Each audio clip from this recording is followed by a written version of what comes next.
Hello, I'm Kristen Lee.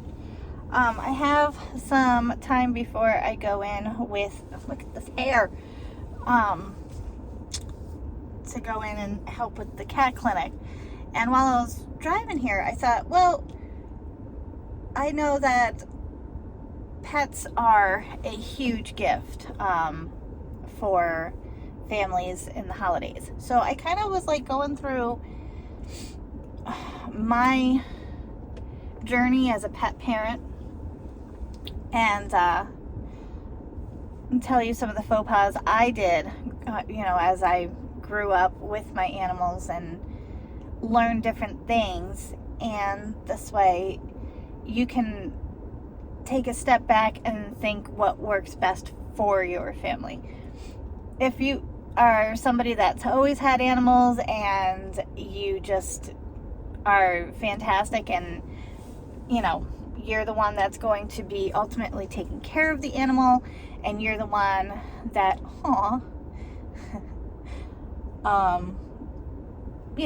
you're going to be responsible for the pet, even though you're buying it for your child or your significant other. If you know that you're the one that is going to know how to do the things that need to be done. For example, Goldie, our fish. I have no experience having a fish tank. It was one of those luxuries that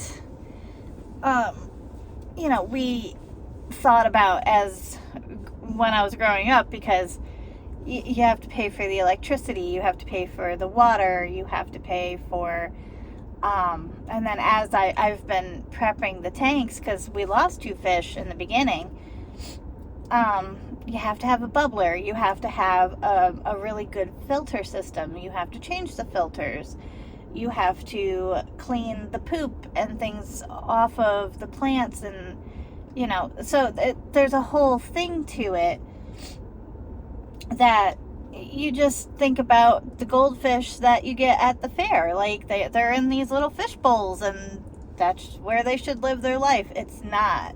And even the tank that we have, according to PetSmart and Petco, they're too small. So I was like, all right, we're gonna have to upgrade eventually. But Goldie right now is living her best life in a 20 gallon tank. And I'm gonna have to upgrade to a 50 to 100 gallon, because I found out her type of goldfish can get up to 2 feet long. These are things that you don't think of for something that's supposed to be a simple pet. So, I didn't do any research. I just jumped in thinking, okay, I have Google, I have Amazon to get books if I need it, I have YouTube videos, I'm good. And I've gotten so attached. Actually, my entire family has gotten attached to this stupid fish. But it has a personality and it's cute. So, with that in mind, if you're trying to get a fish tank for your littles, there is a growing period with learning how to do things, and I'm sure that I don't do everything correct now. I'm just proud of myself that the fish is alive.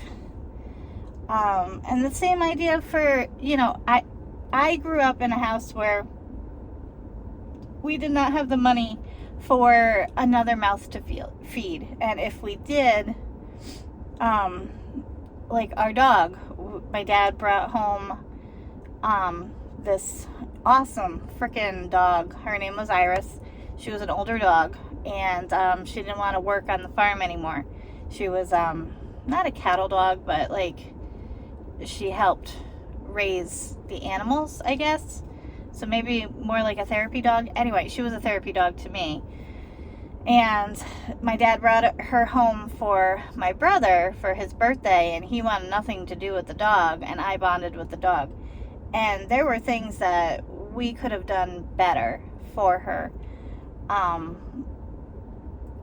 But she lived to be 17, 16 years old.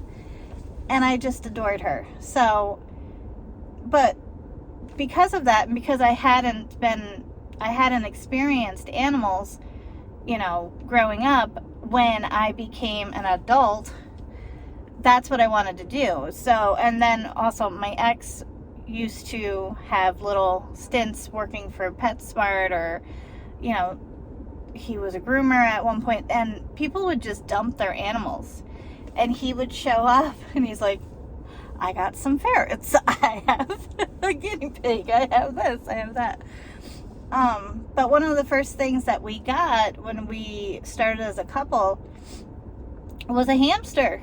And I'm like, I did not realize that a hamster needed so much care. And we loved our hamsters so much, we got guinea pigs, and we loved our pigs. But there were just, it was so expensive. It's such an, like, you don't think of it because they're these little animals, and you don't think that it's going to add up with the food. And, you know, with hamsters and guinea pigs, you have to have things for them to chomp on so that their teeth don't get overgrown, because that will cause issues with their eating. Sometimes they're very picky, like a cat or dog would be, or a kid, and they don't like the type of food that you put down, or they don't like the vegetables you put down, and it rots, and you have to make sure that you take it out so that the animal doesn't get exposed to the rotting food. And it's a whole thing. And then you have to buy the cages, you have to buy, you know, and then if you want the fun stuff, like with a hamster, you want a hamster ball, right? So that they can roam the house and hopefully not get lost. And the same thing with the guinea pigs. We had this little fence area that we would let the guinea pigs romp, and it was fun, but there were expenses that we didn't think of when we purchased them and brought them home. And then the same thing with cats and dogs. They're a commitment. If you're bringing home a kitten, a free kitten is so much more expensive than adopting or having a cat that the person works with a vet or something like that, where their shots and everything are taken care of. I've done it both ways, and I highly recommend adopting, because your spay and neuter is taken care of, your first set of shots, if they're a kitten. If they're older, they're set for the usually a year. And you've known that they've seen a vet, and then a lot of adoption agencies, they give you a discount towards a vet that works with that agency. So you get a percentage off. And if you get a kitten that has not had their, they haven't been neutered or spayed, you have to make an appointment with the agency and the agency's vet, and you have to show up and bring the cat or the dog. Same thing goes for a dog.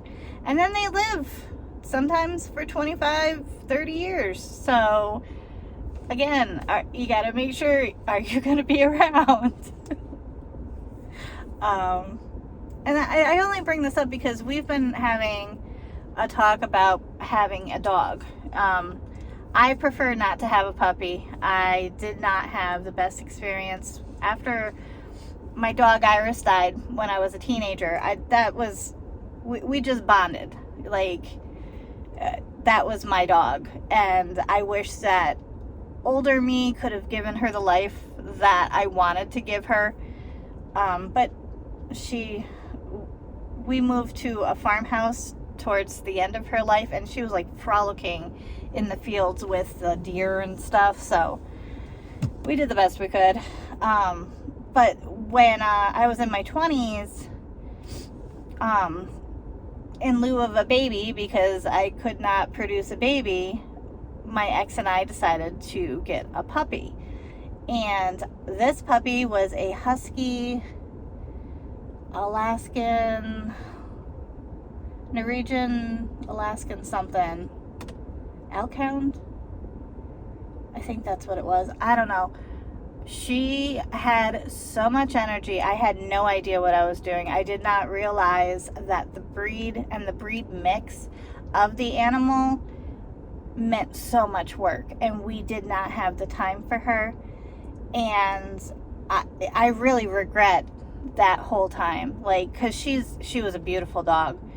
But I did not realize that the breed, they pick one person and that's it, and they don't really want anybody else around their person. And this dog picked my ex, and she destroyed anything with my scent on it. She would bite me if I got too close to him. She was very possessive. And then when we had her as a puppy, she did not want to learn how to walk on the leash, and I looked like one of those horrible people dragging their dog. But she did not want to go potty outside. And we did not have a yard big enough. Like, for those kind of dogs, they need space to run. They need to be able to use their body and legs and get rid of all that energy. And I didn't know any of that. So I do regret that. And that's one of the things that has kept me from getting a dog in my older, since I've been 30 and on. And I usually, if I do pick an animal for myself, I pick cats, because I find that they're easier. I know that their smell and things like that, depending on the person and their experiences with cats, differ. But I did not realize everything that goes into it. And I can tell you, a free cat is more expensive than any of my cats that I've gotten through the shelter. There are programs that you can foster and see if the animal works with you and your family, and then go from there with the adoption agency. I think that's best for people that are really on the fence. And I've thought about doing that for a dog here. And my little bro, he wants another animal. But the thing is I'm afraid to get a cat, because my family, they've had really bad experiences with cats. My great-grandfather, he took all the strays in to the house that my grandmother just is trying to sell, that I showed on a video.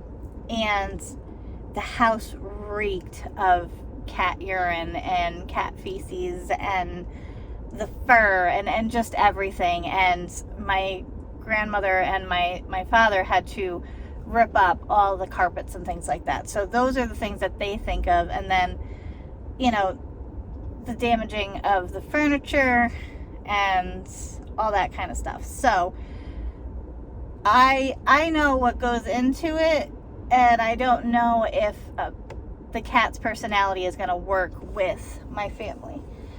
I don't know.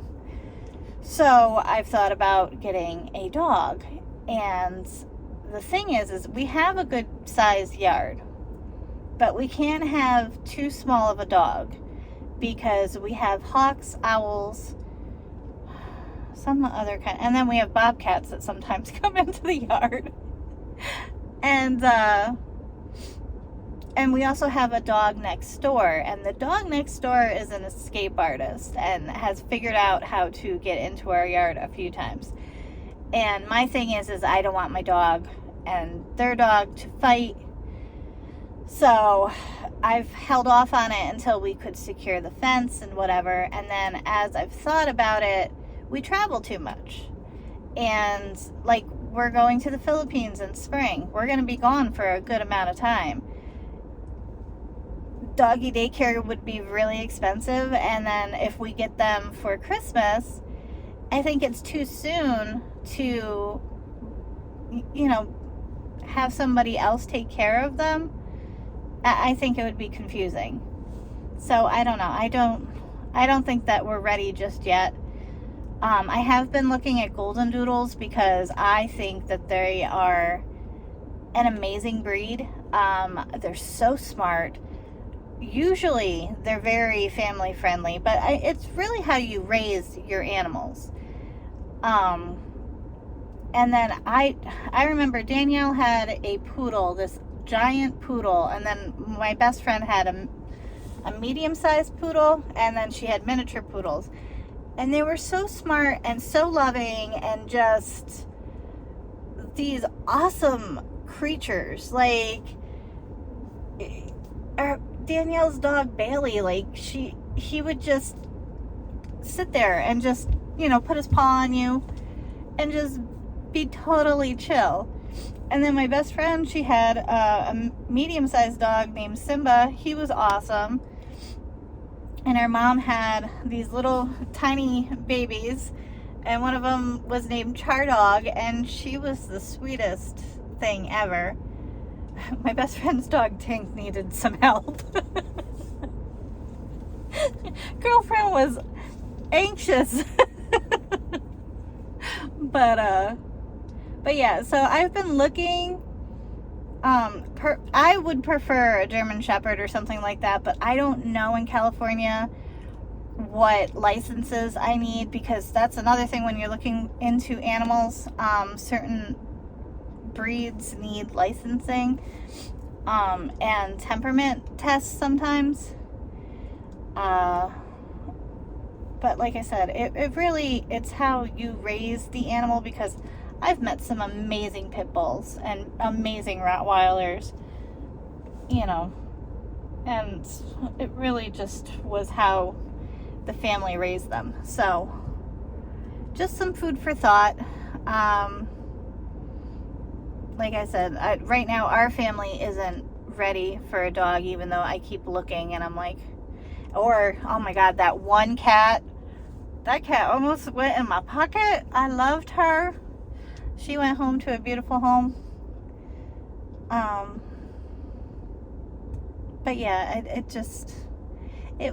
I don't want to be a downer. I just wanted to throw out some of my opinions, and if it's something that you are on the fence for, just make sure that you have those conversations. Have those conversations with the agencies that you are talking to too. If they're good at their job and they're good at realizing the commitment that you're choosing to do for this animal, they will work with you. It shouldn't be somebody that's going to judge you and be like, your house is too small, this, that. They'll give you a reason why and try and work with you what could work best for you and your family. I know that a lot of people have different experiences, and sometimes you get that one person that's like, you shouldn't do this way, and it's like, back up. Everybody has different strokes for different folks, and you know, you'll find your way with the animal. And then if you do get an animal this holiday season, remember that it's a new space for them, and they're going to need time to adjust to their new environment. It's not that they're not grateful. It's not that they hate you. It's not that they're terrified and, oh God, what did you do? It's not that. It's you don't know what life they had before they got to wherever they were that you got them from, and then when you took them home, it's now a new environment and they have to find their space. So that's my take on holiday pets. If you do get an animal this holiday season, I hope they have a Merry Christmas. I hope it works out. I hope that your family is over the moon. And if you're not ready, that's okay too. If you are an animal lover like myself, they're always looking for volunteers. They are always looking for volunteers at shelters, go to your local PetSmart. There's usually a cat clinic in there. Every weekend there's some kind of adoption agency trying to get animals out. I wouldn't go with Facebook groups. Some of them get too much. But you can try. If you know of some in your area, it might work out. But yeah, volunteer. There's always something to do. And there are always animals looking for their forever home, and you can help them be a part of that even if you're not ready to take them home yourself. So I will see you tomorrow. I hope you're having a great day and a great week. And yeah,